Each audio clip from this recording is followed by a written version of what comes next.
Hi guys, so in episode 2 we went through the basics of driving, but now with Nils we're gonna go a lot more into details. Exactly. For this episode, we're really trying to get you started with the actual driving. And because it's very easy to build wrong patterns, we want to get you into the right direction right from the start. And the best way to start it is to take apart the corner into its different phases. I would say the most important is the beginning of the corner. The beginning of the corner is the braking. Every corner starts with a braking, so it's very important to be very precise on what you do on the brakes. To be clear, when you begin the braking, you have to have the car as straight as possible. Use the maximum pressure of the braking when you have the straight wheels. That's where the tires or the downforce can take the maximum deceleration. So use a lot of brake pedal in the beginning of the braking, and the closer you come to the corner, that's where you start releasing and starting to apply a bit of steering angle. So basically, to explain it, when you come close to the corner before the apex, when you start turning in, you have a low brake pressure. You decrease the brake pressure as if you would have a rope connected between your steering wheel and your brake pedal. So as you turn, you're pulling the rope, you got to lift up your foot. Then you come to the middle of the corner where you have a rolling phase, rather long or short, depending on the type of corner. Coming to the apex, you have to be patient. If you go too early on the throttle, you might use the tires too much, scrub the front axle. So there are corners where you have to be very patient, wait. Sometimes it's better slow than fast.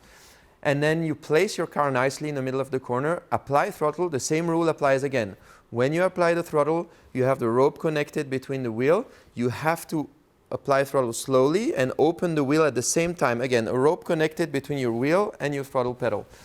Then you got to go on the power and get the best exit possible. We can even go a little deeper because you already touched on it, saying that you need to place the car well. But what does that actually mean when going through a corner? So now we're going into a little more detail.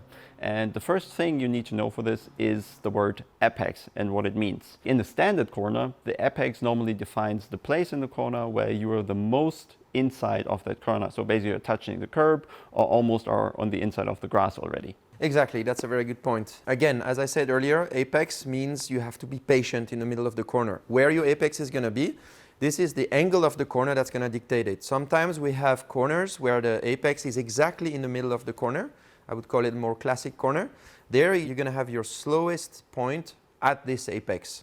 Slowest point of the car means either with coasting or with finishing your braking with a low brake pressure until the apex.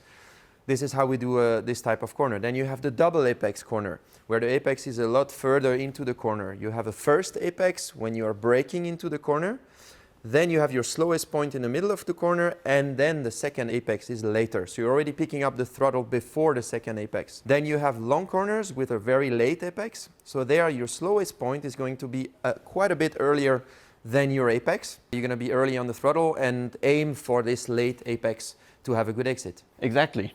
Now there's another term we want to introduce, and that is the corner radius. And it works pretty much in line with the apex of the corner and the speed you're carrying.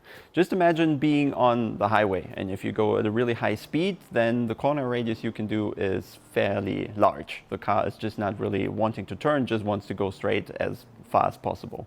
But if you go really slow, like when you're in a traffic jam or whatever, it's really easy for the car to do very tight radiuses. And the same pretty much happens on the racetrack. Now, just that we always want to go as fast as possible. And going into a corner, we start with a high speed, with a large radius, and it's very easy to miss the corner when you're too quick. But the more you slow the car down, the tighter the radius will become.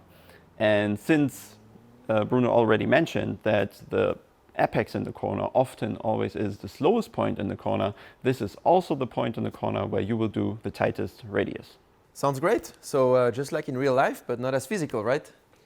I agree. Of course, we don't have the G-forces, but of course, there's other things in sim racing that are quite physical too. Now that we have the load cells with up to 80 or 100 kilos or whatever you're capable of driving, and imagining doing this for several hours in a row is indeed quite physical. And also the steering wheels now producing 20 or more Newton meters can require some strength and endurance going through a race. I agree, and I caught myself sweating quite a lot in my sim. For example, it's harder to focus on a long distance in the sim than it is in real life because of this reason.